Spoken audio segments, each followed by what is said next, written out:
Une nouvelle fois, on se retrouve devant mon ordinateur et je suis sur le site du service des équivalences. Et dans cette vidéo, nous allons voir comment faire le paiement en ligne parce que ça se fait uniquement en ligne des frais d'équivalence, que ce soit 150 euros pour la plupart ou 200 euros pour certains.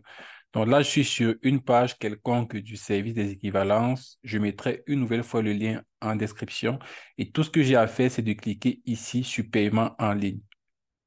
Donc, lorsque je clique sur paiement en ligne, on me redirige vers une autre page et j'aurai juste donc à remplir et cliquer sur suivant jusqu'à payer en ligne.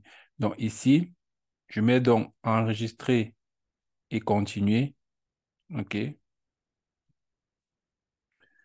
Et ici, on me demande est-ce que je suis une école ou est-ce que je suis un particulier? Évidemment, c'est pour un particulier, donc je mets particulier et continuer. On va me demander mon nom. Je vais mettre Yvan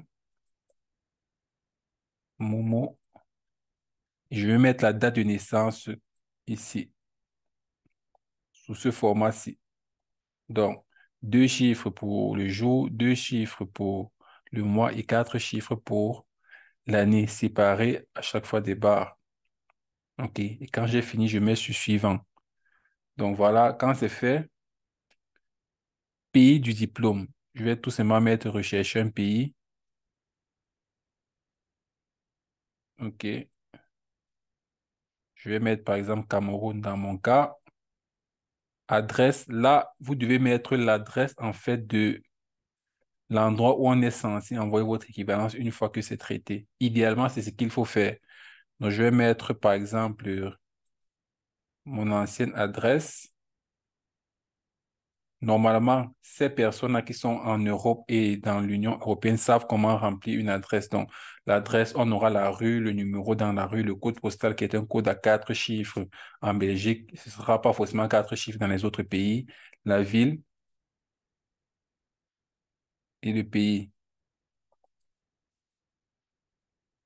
Donc, vous n'avez pas besoin de vous gêner pour ça. Normalement, la personne à qui vous confiez votre dossier, entre guillemets, la personne qui est censée récupérer votre équivalence, à qui on est censé envoyer votre équivalence, connaît ces informations-là parce que c'est son adresse que vous devez mettre. Rechercher un pays, donc mon adresse, par exemple, est en Belgique. Et une nouvelle fois, je précise que ces services, si nous pouvons les réaliser pour vous. Donc, je peux déposer votre dossier d'équivalence pour vous, ou du moins mon équipe, récupérer vos originaux et qu'on puisse mettre l'une de nos adresses pour envoyer votre équivalence dans l'une de nos adresses. Voilà. Et on se charge également du suivi de votre équivalence. L'adresse email, voilà. Donc, une fois que c'est fait, niveau secondaire supérieur, donc c'est le niveau bac en Belgique. Donc, je clique sur niveau secondaire supérieur, enregistrer et continuer. À le motif de la demande, ça c'est très important par contre. Alors, de la même façon qu'il y a plusieurs types de bacs dans votre pays, il y a un bac scientifique, C, D, A, etc., etc. Il y a aussi plusieurs types d'équivalence dont le type, en fait, va dépendre du domaine dans lequel vous voulez étudier. Et retenez que vous ne pouvez pas avoir eu un bac littéraire dans votre pays et demander une équivalence scientifique. Ça, c'est anormal. Vous êtes d'accord avec moi? Si vous avez fait un baccalauréat en français et que vous demandez maintenant une équivalence en mathématiques, ce n'est pas très logique. Donc, vous devez demander un motif d'équivalence ou du moins un type d'équivalence en rapport avec le bac que vous avez eu. OK? Et il y a plusieurs motifs. On va voir ensemble. Donc, rechercher un motif. Vous voyez là qu'il y en a plusieurs. OK, on peut cliquer sur suivant, suivant, et on va voir qu'il y en a plusieurs. Donc, est-ce que c'est une équivalence en urbanisme, en architecture, en beaux-arts, et etc. Donc, en gros, on vous demande les études que vous voulez poursuivre, sachant bien évidemment que ça doit être en adéquation avec les études que vous avez réalisées au secondaire et même parfois à l'université, mais surtout au secondaire. Par exemple, là, je vais mettre en informatique.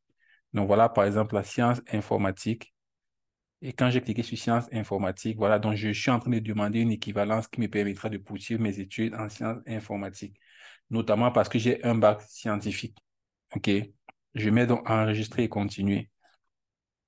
Voilà. Donc, une fois que c'est fait, on demande dans le type de demande. Je demande une équivalence pour un diplôme. OK? Voilà. Et le mode de paiement, donc, vous retenez que on paye les frais d'équivalence par, de façon bancaire. Donc, oubliez le fait que vous devez donner l'argent en espèces et tout. Ça sera soit par une carte Visa, soit par Mister Cash, ton banque contact, soit par une Mastercard. Donc, voilà les trois modes de paiement possibles. OK. Donc, normalement, pour celui qui a une carte bancaire, il sait comment ça marche. Donc, je ne vais pas entrer dans les détails. Par exemple, si je clique carte Visa, je vais devoir cliquer sur suivant. Si je clique banque contact, je vais devoir cliquer sur suivant, par exemple, et vous allez voir qu'on va tout simplement me proposer de payer, de valider et de payer. Donc, voilà. OK. Et voilà. Donc, vous voyez, comme me redirige vers la page de paiement parce que j'ai choisi un mode de paiement. Donc, vous voyez, c'est bien ça ici. Donc, soit je scanne le QR code pour ceux qui ont ce mode de paiement, soit je mets mon numéro de carte, et etc. Si je choisis un autre mode de paiement comme une carte Visa, on va me demander tout simplement mon numéro de compte et un code à 3 chiffres que je connais. Donc, ça sont des informations que vous avez si vous avez une carte Visa et si vous avez une Mastercard, vous avez ces informations. Donc, on ne va pas simuler un paiement réel.